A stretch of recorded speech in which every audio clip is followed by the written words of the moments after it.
Mysteries, Untold Stories, Tales of True Fear, Mystery, and the Unexplained, inspired by real encounters and folklore. Each story reveals the unseen, the unheard, and the unforgettable. Dear Mystery, ako si Bettina de la Cruz.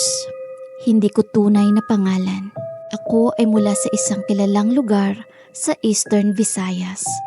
Ang ibabahagi kong kwento sa inyo ay hindi hango sa personal kong karanasan, kundi sa karanasan ng aking Lola Luning na naibahagi niya sa akin nung ako'y nasa high school.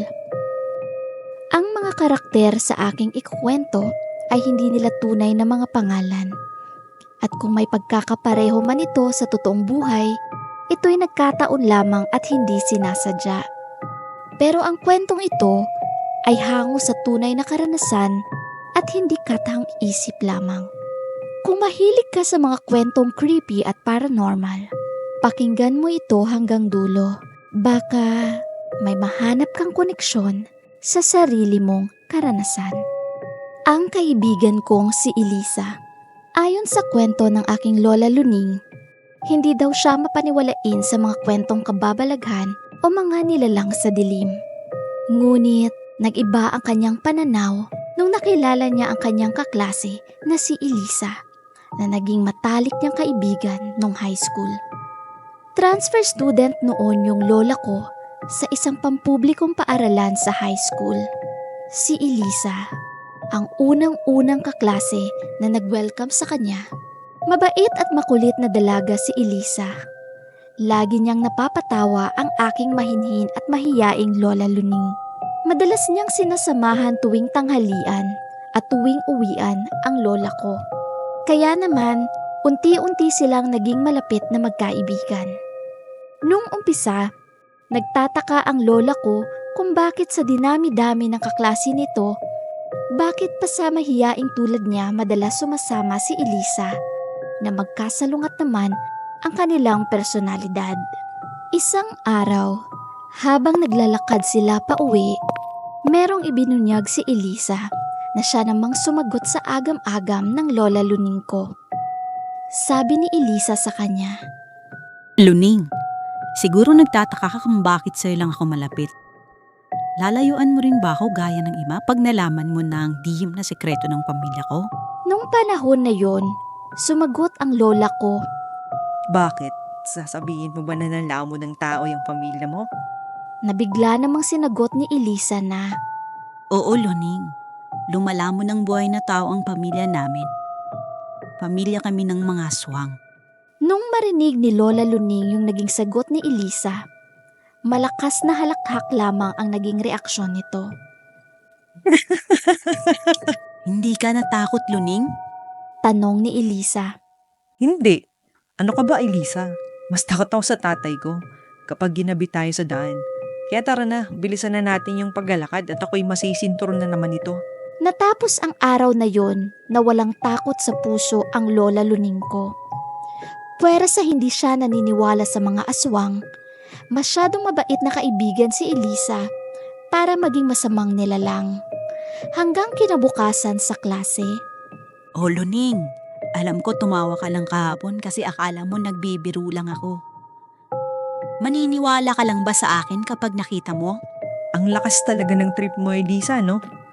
O sige na nga, at nang matapos na tayo dito, paano kung makikita? Sige, sa Biyernes, bilog ang buwan. Doon ka matulog sa amin. Ipapaalam kita sa pamilya mo na doon ka mag-overnight. saad ni Elisa. Dumating ang araw ng Biyernes. Dumating na si Lola Luning at Elisa sa kanilang bahay. Manghang-mangha ang Lola Luning ko sa bahay nila Elisa kasi napakalawak ng lupain nito. Sa unang tingin, akalain mong nakatira sila sa loob ng gubat. Napapalibutan sila ng maraming malalaking puno at doon sa loob ng gubat, ang daming mga nakabukod na bahay. Ang lawak naman ng lugar nyo, Elisa.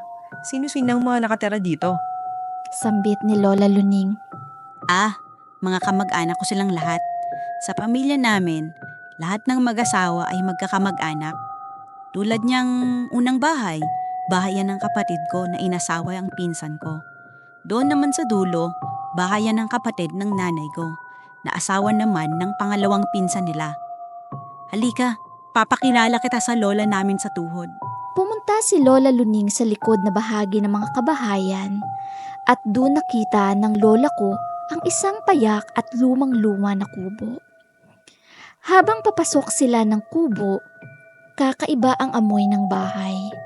Ayon sa Lola Luning ko, may anong lansa daw siyang naaamoy sa bahay.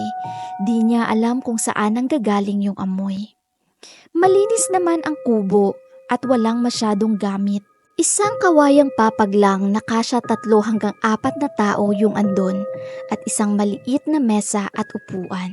Nung nakapasok na sila, doon na nila nakita ang lola ni Elisa, si Lola Ason. Nakalugay ang kanyang mahaba at puting-puti na buhok. Tuyot kulubot ang kanyang mga balat, kubkub ang kanyang likod. Halos hindi na madilat ang kanyang mga mata. Sa unang tingin, aakalain mong higit sa 100 taong gulang na siya. Lumapit si Elisa at Lola Luning kay Lola Ason. Pinakilala naman siya ni Elisa. Lola Son, si Elisa po ito. Ito po pala si Luning, madali kong kaibigan sa eskwela. Dito po kami matutulog ngayong gabi. Sasamahan ka namin.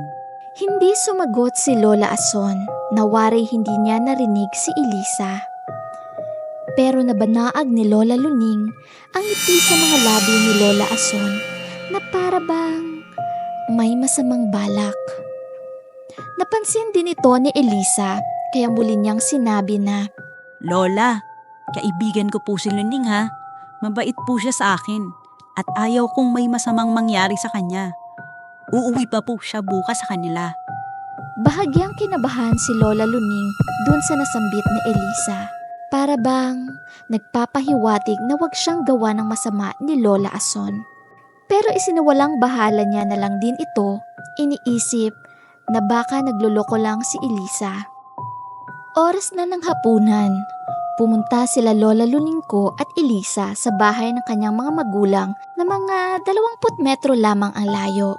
Tinanong ni Lola Luning si Elisa kung dadalhan na lang ba ng pagkain si Lola Ason na siya namang sabi ni Elisa na, Nako, hindi na kailangan.